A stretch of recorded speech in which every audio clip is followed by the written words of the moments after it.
Voltamos, meus amados irmãos e amigos, com o nosso canal do Seminário Teológico Bereshit, Seminário Teológico Tabernáculo, Faculdade Teológica Bereshit. Falamos aqui do sul do Espírito Santo, leste de Minas Zona da Mata. Nosso centro de cultura tem mais de 25 anos, é de 92, 2000, vai fazer 30 anos agora, em 2022. Estamos ministrando aqui básico teológico, intermediário e bacharel livre. Além de curso de diaconato, curso de gemato, xirologia, temos mestrado e doutorado em Cantares de Salomão, que é a ciência chamada xirologia. Mais detalhes, acesse a nossa descrição no vídeo aí. Estamos falando das 7 cartas do Apocalipse. Fizemos a primeira introdução, colocando aí, mostrando os detalhes. Nossa aula é escatologia, não é isso? Mostrando os detalhes das 7 cartas. Agora vamos detalhar algumas coisas mais das 7 cartas. O segundo aula das 7 cartas, panorama geral. Então vamos falar agora algumas coisinhas interessantes. Primeira coisa interessante é por que usou o termo cartas, né? Nós temos 27 cartas no Novo Testamento, né? 27 livros que compõem o Novo Testamento são cartas escritas a igrejas, né? As igrejas ou a indivíduos. E essa situação do capítulo 1, 2 e 3 e 4 em diante tem a ver com essa inteligência da montagem do design, né? Do Apocalipse. Porque a gente encontra as cartas no meio e tem para o lado, atrás, a visão de Cristo no capítulo 1. E todos os títulos das cartas, e elas têm um esboço central, que eu vou falar daqui a pouco, né? Elas mostram que os títulos são retirados daquela visão majestosa de Jesus. No meio, nós temos a condição do dia atual da igreja. Então, a carta abre com um título mostrando quem é Jesus, depois tem a descrição dela que está acontecendo nela, e depois tem o restante, que é do capítulo seguinte, do 4 em diante.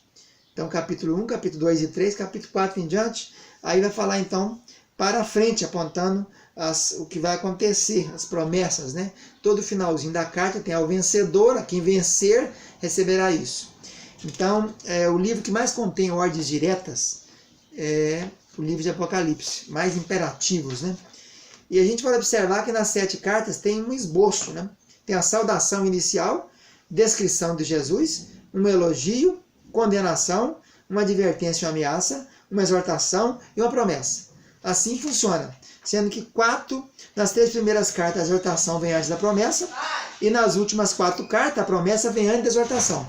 Então a gente tem essa diferença que é preciso observar e ficar alerta com isso. Agora observe que na igreja de Sardes e Laodiceia nós não temos elogios. Essa igreja não tem elogios.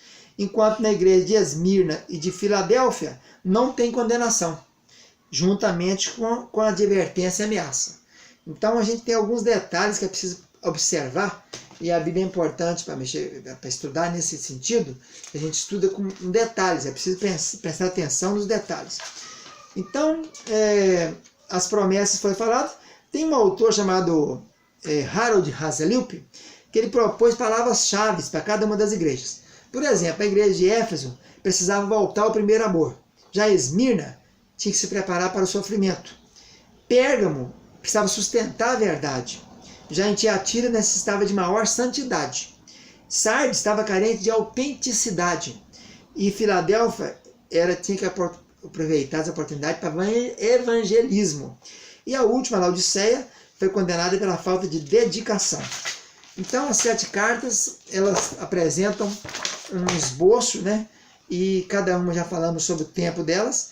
Então, ela tem a sua apresentação, elogio, aprovação, conselho, recompensa. Cada autor apresenta de um jeito. E nós precisamos de pensar que alguns detalhes são interessantes. Vocês observaram que somente 2 igrejas recebem elogio, que é Esmirna e Filadélfia. 4 igrejas receberam tanto elogio como críticas, que é Éfeso, Pérgamo, Tiatira e Sardes. Já a Laodiceia só recebeu crítica. Esse esboço é do autor chamado William Hendricks, que tem um comentário sobre o Apocalipse, citado aqui pelo Hernandes Dias Lopes. Então é muito interessante a gente estudar as 7 cartas como um todo, fazer um bloco, fazer um levantamento dedicando um espaço para cada uma delas, para a gente ir vendo que tem alguns detalhes que sobressaem e que são importantes para entender o texto em si todinho, né?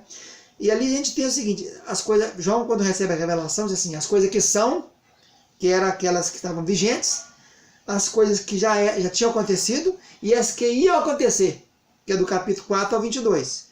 as coisas que estavam presentes, as que estavam pretéritas e as que estariam no futuro.